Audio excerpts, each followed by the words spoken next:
right, last time we started talking about the issue of causality and how it's learned in very young children. Today we're going to expand on that, starting with some thoughts on God in modern society.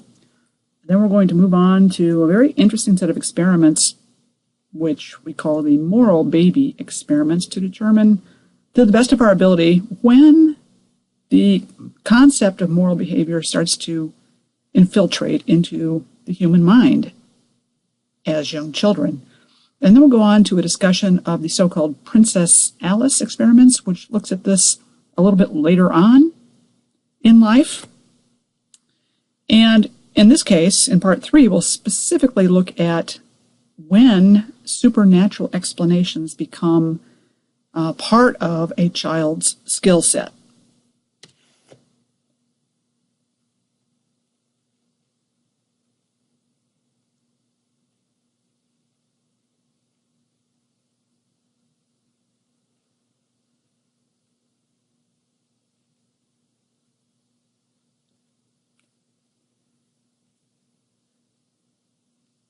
Last time, when we talked about the Enlightenment, one of the implications of Enlightenment thinking and the likelihood that going forward mankind would be in charge of its own destiny is that religion might become less important.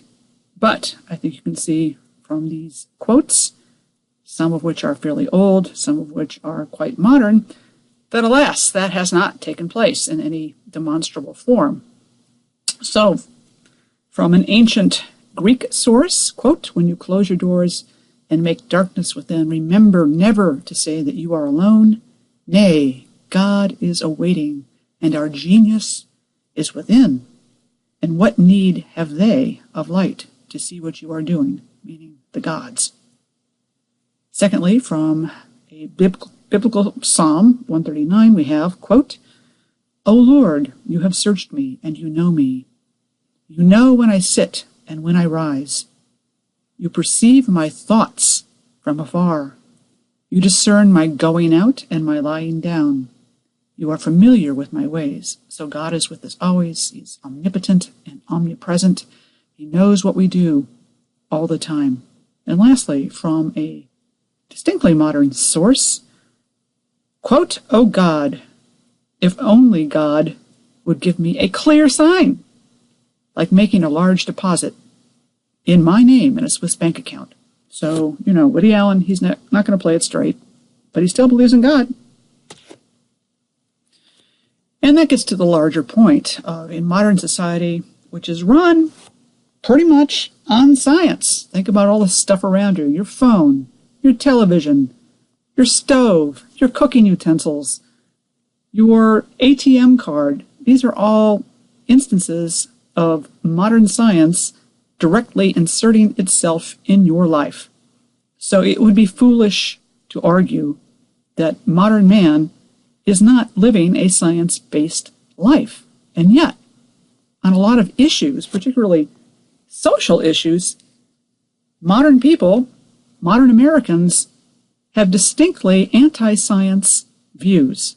One of these emerges when we start talking about human origins and the evolution of humans. A lot of folks, you may be one. If so, that is absolutely your prerogative. But again, my job here is to teach what I know about the science and what scientists themselves find as the consensus view. And so we teach you evolution in biology class because that comports with our understanding of how the natural world works and how the living creatures on Earth change over time. However, it has run full tilt into a big brick wall in the form of anti-evolution sentiment, which honestly has come and gone over the ages. There were times, particularly in the 60s, when we were gung-ho about evolution and it was not offensive. If we go to other Western countries, evolution is not a big deal. The Catholic Church just acknowledged that, yeah, Darwin was right. So evolution and religion do not have to be at odds, but often we find that they are. So why? Why is that the case, particularly in a world such as ours that demonstrably runs on science.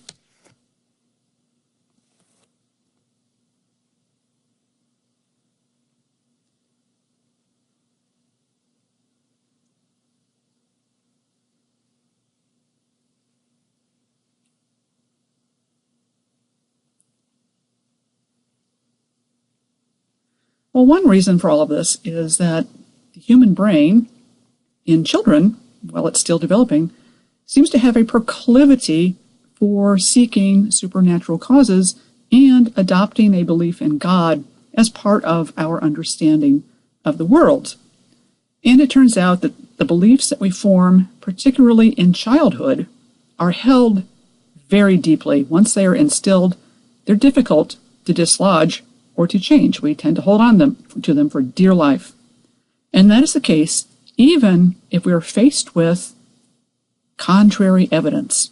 If it's coming to you at a later date and your belief in, for instance, the supernatural is already instilled, it may not make any difference how much evidence you offer against the notion of a strictly God-driven world. It may not matter. It is your belief. It is internalized. It's difficult to alter. And it turns out we may be genetically hardwired to believe in a supernatural deity. We talked about this in a cursory fashion as we went through the information on hunter-gatherers and the origin of religion. We suggested that it was genetic in origin, although we can't specifically identify genes involved. And even E.O. Wilson from Harvard acknowledges that we were hardwired to believe in God. That is to say, we are genetically wired to believe in God, but we're not hardwired to believe in biology. So when a biologist says something that is absolutely at odds with our religious teaching, it's not surprising that the religious teaching wins out. So what is it about children and the inculcation of supernatural beliefs? Well, we've talked about children's learning of causality, and initially that learning is basically of physical characteristics of the world, of gravity, of items not disappearing or becoming vaporized just because you can't see them anymore. Those are the things we learn early that are strict physical causality. But later, as we continue in our childhood but now have language acquisition, some additional traits that become beliefs start to infiltrate. And attributing beliefs, assigning agency to others in recognition of those beliefs, is a major foundation of human cognition. We don't always attribute the same beliefs to other people. As we grow older and, again, have language, we can discuss the fact that different people believe different things, but you still have your own internalized set of beliefs that guide you through the world. And children attribute beliefs in different ways to gods and humans. We have the capacity to understand that God is different from humans, that God is capable of different things, that God asks and answers different questions. And so there's room for differential belief even in the same human mind, and there's a lot of room for cultural modification of beliefs. As I mentioned, kids just seem to have an innate receptivity to God. This was the subject of a book by Jesse Barrett. He wrote a book entitled Born to Believe, and made the argument that kids are genetically receptive to the idea of a supernatural God. And this, of course, is fairly easy to inculcate in a young child because he or she is being taught by his or her parents in a belief in God as a part of their understanding of the world. Then it's likely that that child will receive some sort of instruction in or exposure to a supernatural deity as a factor in his upbringing. So, is it truly innate? That is to say, is the receptivity to religion and expression as a belief system, is that truly genetic and the product of natural selection? Well, again, it helps to look at some experimental evidence. We know that other organisms, including primates and some other large, fairly intelligent mammals, have a moral faculty, even if it's only in its nascent form or rudimentary form. And the same is also true of very young children, of babies. And there's a lot of really interesting, compelling evidence to suggest that babies are beginning to develop their moral understanding of the world as early as 6 months of age, well before they acquire access to spoken language. So this begets a very important question. If we're going to make statements about what 6-month-old babies believe as an experimental subject, we need to have some way of measuring that capacity in a baby. How on earth do we do that? Clearly, we can't interview a 6-month-old child. He doesn't speak. So how do we do that? Well, the moral life of babies has been inferred from a single criterion, which is how long a baby looks at something. And we'll get into the details a little bit more in a minute. But basically what happens in these experiments, and this is now a very well established research tool using young children, babies will look at something longer if it surprises them. If they already know what it is, they tend not to be that interested in it. But if it's different, if it's surprising, they tend to look at it for a longer period of time. So researchers can, using this criterion of how long babies look at something, that can be used as a proxy for the level of baby's interest in something or the level of unusualness of that thing, whatever it is. So using this basic technique, lots of researchers have studied babies and their preferences and their understanding of the world using this technique. And one of these was reported in the New York Times. It is the work of Paul Bloom, whose conclusion was babies as young as 6 months have a preference for a good guy over a bad guy. In other words, they're making moral judgments at the age of 6 months. So let's look at this in a little bit more detail. This is kind of the classic basic moral baby experiment. The baby is asked to look at a screen where a yellow ball appears as a quote-unquote protagonist. And the yellow ball has this job. Its job is to try to roll uphill. But gravity intervenes, and the yellow ball is having difficulty getting up that hill. But then, suddenly, one of two additional characters appear. Either a red square appears, and the red square gets behind the yellow ball, and it helps push the yellow circle up the hill. So in this story, the good character, the hero, is the red square, which helps the yellow ball complete its task of getting up the hill. On the other hand, the other character might appear, and this other character comes in the form of a green triangle. And when it appears instead of the red square, it pushes, that is to say, the green triangle pushes the yellow circle back down the incline. So it is the bad guy. It's thwarting the yellow circle in its quest to get up this hill. And it turns out that babies spend a lot more time watching the green triangle. Really? So what does that mean? How do we interpret this very interesting departure in the reaction of babies to this red square, which is helpful, versus the green triangle, which is not helpful?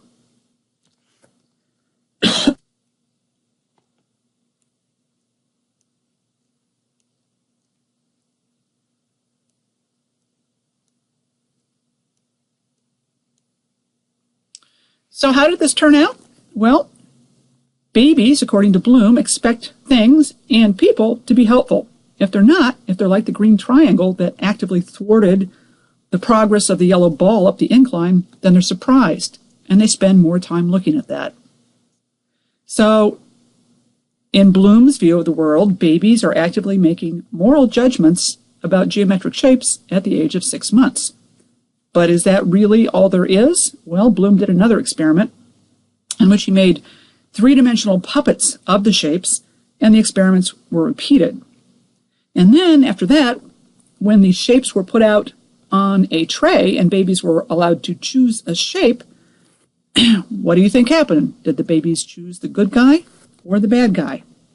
Well, overwhelmingly, both 6-month and 10-month-old babies chose the helpful character, that is to say, the red square. And this was a non-random result. It was something that was found repeatedly, indicating that kids do indeed like the good guy, the helpful red square.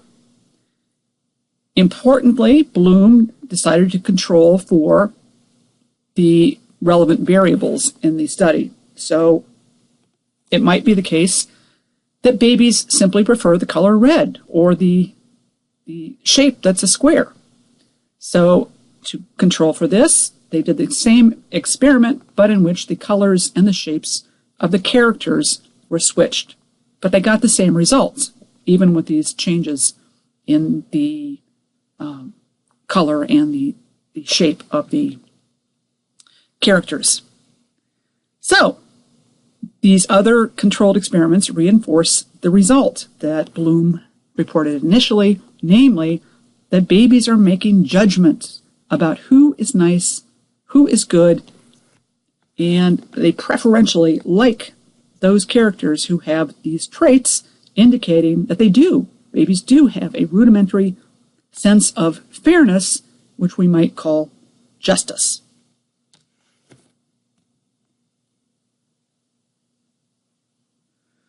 So we're going to talk about a scientist who does experimental work on the issue of religion and its basis. His name is Jesse Bering. He is an avowed atheist, has been all of his life. If you ask him if he believes in God, he will say emphatically no. But he also had an interesting experience in which his view of the world and his view of God were challenged. And this involved the situation that took place when his mother died of cancer. She died about 9 p.m. in her bedroom. And Jesse Bering happened to be staying in the house in preparation for the memorial. At 7 a.m. the following morning, wind chimes that were situated outside his mother's bedroom woke up. They were so loud, so persistent, so noisy, they woke up other people in the house. At that point, Jesse Bering, the atheist, had the intense and irrefutable feeling that the chimes were a message from his mother, telling him that she had made it okay to the other side. Okay, an avowed atheist, absolutely convinced of the rightness of this position, and now he's having this intensely emotional feeling with religious overtones that his mother had made it to that other place, and the wind chimes were her physical evidence of that conversion in this world. Well, he's a trained psychologist. As I mentioned, he's an atheist. He had no belief in God or an afterworld or any of the other things that go along with this. And yet, this experience of having his mother die and the wind chimes frantically trying to do something, so much so that it woke everybody in the house up, felt like him like a message from the beyond. And this sort of upended his worldview, even though he was, if you were to ask him, an absolute skeptic about religion.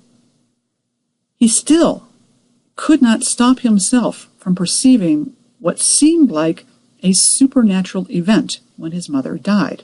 And this drove Dr. Bering to do a series of experiments to examine religious and supernatural explanations in young children.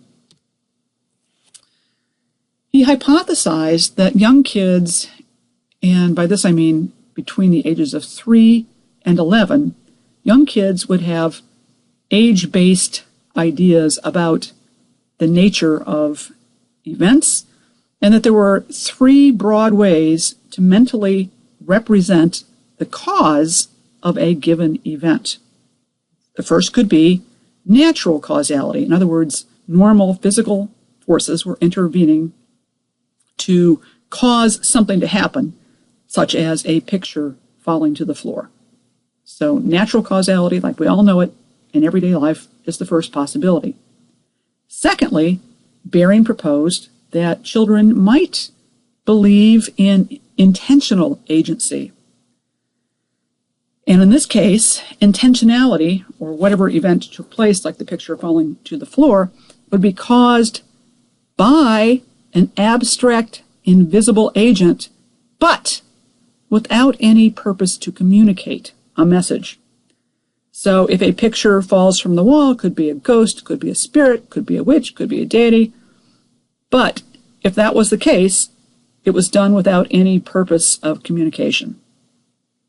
And the third possibility, according to Baring, was that a declarative agent could be behind the physical event. So if the picture falls to the wall, it could be due to the intentional act of some supernatural agent, but this time the action was designed to communicate something and also to encode a personal message to the recipient.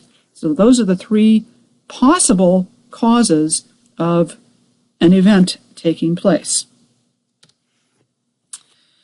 And then he did a couple of experiments, which I want to talk to you about now.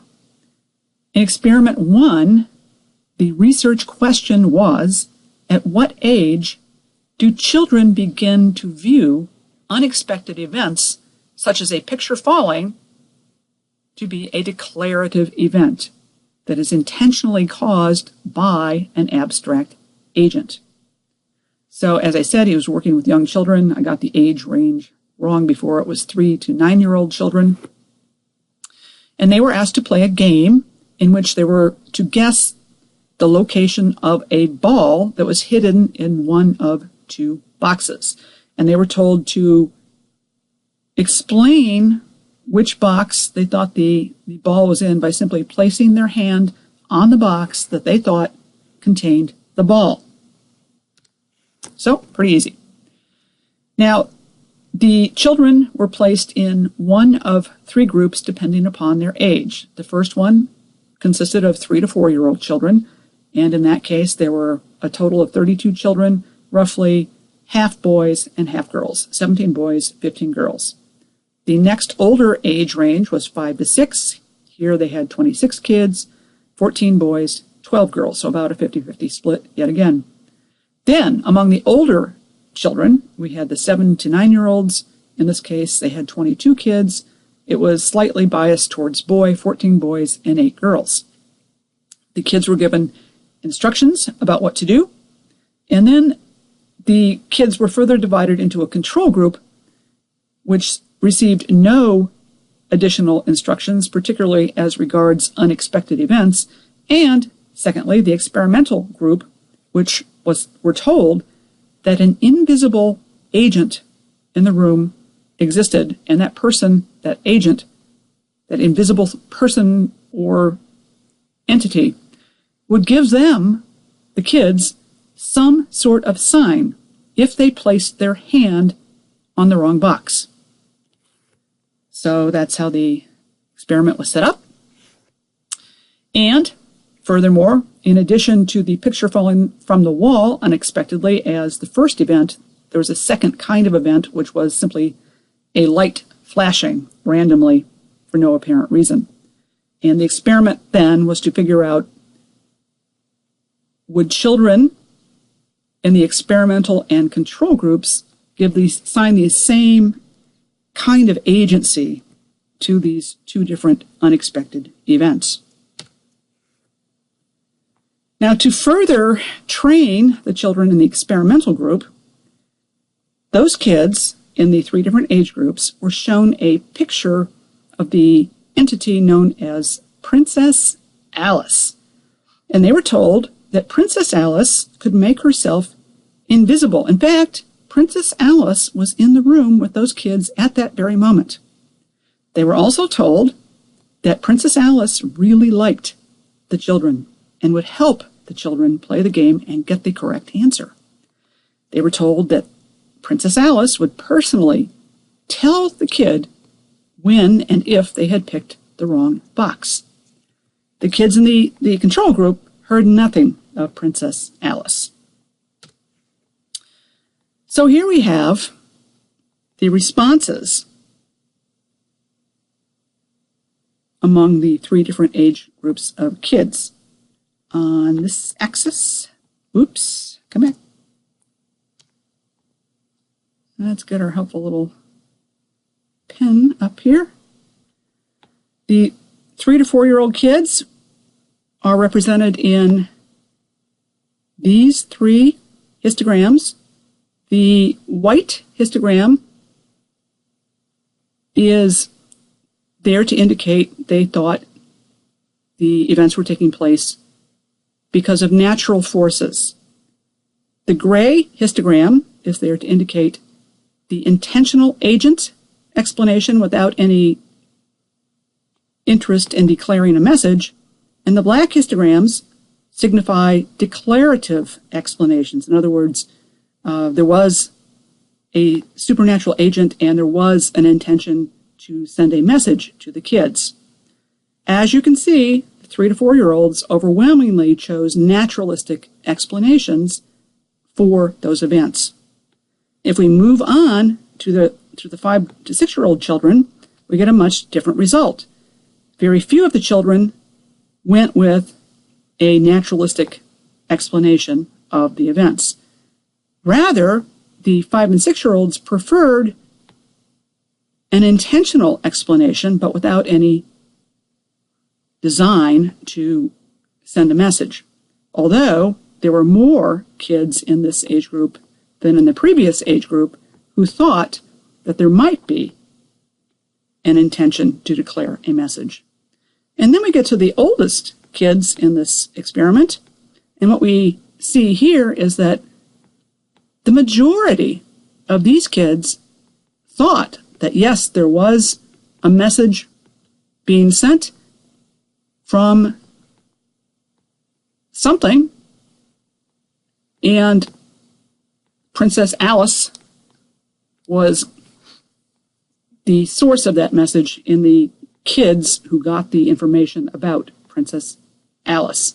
So what we see very clearly from these data is that there is a very age-specific adoption of the notion that a supernatural agent can influence the results of a physical event.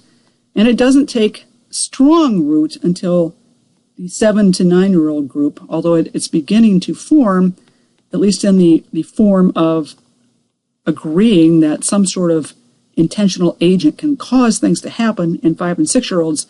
But in the case of the 3 or 4-year-olds who are still learning physical causality, they're still thinking in naturalistic physical terms, at least in these experiments.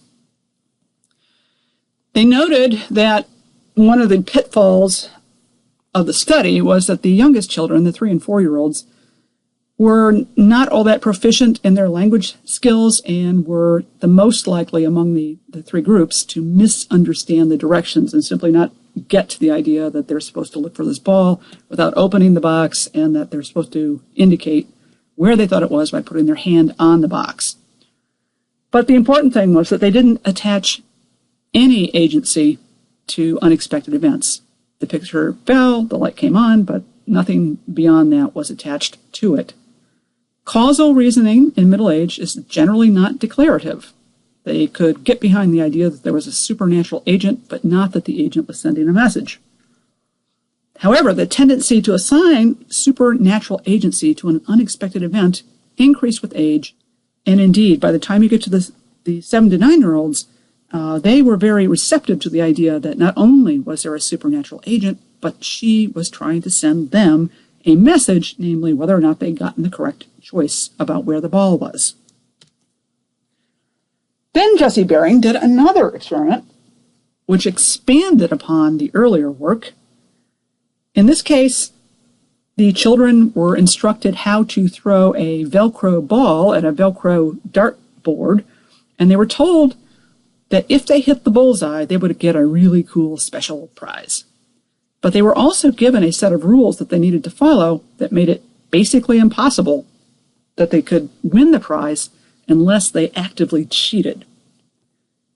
But the researchers intentionally did not acknowledge that it was in any way difficult to get the prize, and wondered what would happen when the kids were presented with this task that even adults would find difficult to carry out.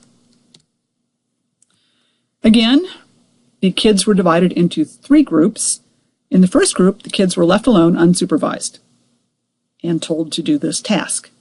In the second group, they were told that there's somebody special whose name is, wait for it, Princess Alice, who's going to watch them. So yes, we've seen the return of Princess Alice. The kids were told further that Princess Alice is a magical princess who could make herself invisible, that she was present in the room now and was in fact sitting right next to that child and the researcher.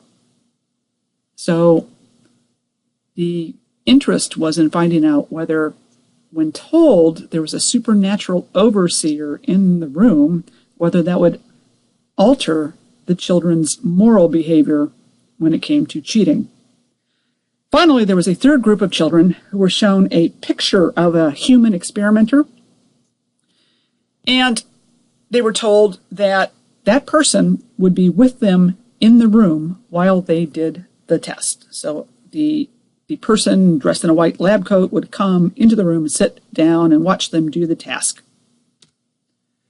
And the results were that the first group of kids who were completely unsupervised cheated like drunken sailors. They were terrible. Unsupervised kids, oh my goodness, it's Animal Farm all over. The second group of kids who got the information about Princess Alice were just as likely to refrain from cheating as the third group of kids who were in the room with an actual human being dressed like a research scientist. So they were being overseen by an actual human being, the third group, and the second group, who only got instructions about Princess Alice and the supernatural being, they were just as likely to refrain from cheating as those who were being supervised by an actual live human, which is fascinating, right? But then he repeated the same experiment with adults and obtained the same result with adults. They were less likely to cheat when they were told they were being watched by a supernatural being. Adults! So think about our comments about hunter-gatherers and the need for a supernatural oversight, because it was so difficult for punishment to come from another member of the tribe. Boy, this experiment definitely makes that case, which is absolutely fascinating. If you're told that you're being watched by a supernatural entity, at least in this experiment, the adults bought into it and refrained from cheating. So, where does Jesse Bering end up after all of this? After his experience with his mother, after his experiments that probed the nascent growth of a moral faculty in young children? Well, he says he still doesn't believe in God. But he also doesn't believe in atheists. Sounds like movement to me. He says that everybody experiences the illusion of God. God the illusion. Or some other type of supernatural agent. It could depend on your upbringing and what kind of supernatural agents you were exposed to. Many people, and Bering may be sort of on the precipice of adopting this view, believe that something watches them and is concerned about their internal moral life. He notes that supernatural agents can have different names, can be God, could be karma, could be dead ancestors. Remember that when we talked about hunter-gatherers. But because we all live with the notion that we're being watched by something, other people or supernatural beings, we tend to behave better than we otherwise might. And so this is a good thing. This is something that helps society keep cohesion. An argument I believe you've heard before. How can we make sense of all of this? Well, enter another researcher. This one is Dominic Johnson, who has some thoughts. He observed that we live in a world where strangers open doors for each other, where we might repair each other's bodies or cars or washing machines just because we're nice, where we build sophisticated machines, we create whole cities. How is this possible? Well, according to Johnson, it's because we cooperate. By cooperating, we do things that individuals cannot. And so the question is, why do we cooperate? Because there's always tension between the individual self-interest and the broader group interest. And indeed, this is something that we dealt with early on when we started talking about hunter-gatherers. How do you manipulate, how do you optimize the tension between doing what's good for you and doing what's better for the group? Johnson notes that cheating is all around us, at least potentially. Most of us cheat, a little bit on our taxes. Not a lot, because that'll make sure you get caught. But a little bit, $100 here, $20 there, a little bit. We also know that if you go to a train station or a subway station, that people often jump barriers to get on the subway and ride for free. That's cheating. That's wrong. Some people, even some presidential candidates, find ways not to serve in the military. They let somebody else carry that ball. But we also know that if you get caught doing any of these things, there are going to be direct and severe punishments. Again, reinforcing the messages we've been talking about, namely that unpunished bad behavior is severely corrosive to societal cohesion. But fear of either physical or legal reprisal keeps us on the straight and narrow, more or less, with, the little fudging we do here and there. Nothing major, but just sort of, well, that $5 bill I found did belong to somebody else, but what's the likelihood I find the right person? I'll keep it. Okay. And punishment is therefore an effective way of inducing cooperation. So that really helps us pull together a bunch of threads, why cooperation is important, why punishment is important, and how and when the moral faculty gravitates into an understanding of a potential supernatural agent watching us from afar, taking on many of these important duties. And here's your study guide for the module 21, which is also entitled From Causality to Supernatural Agency.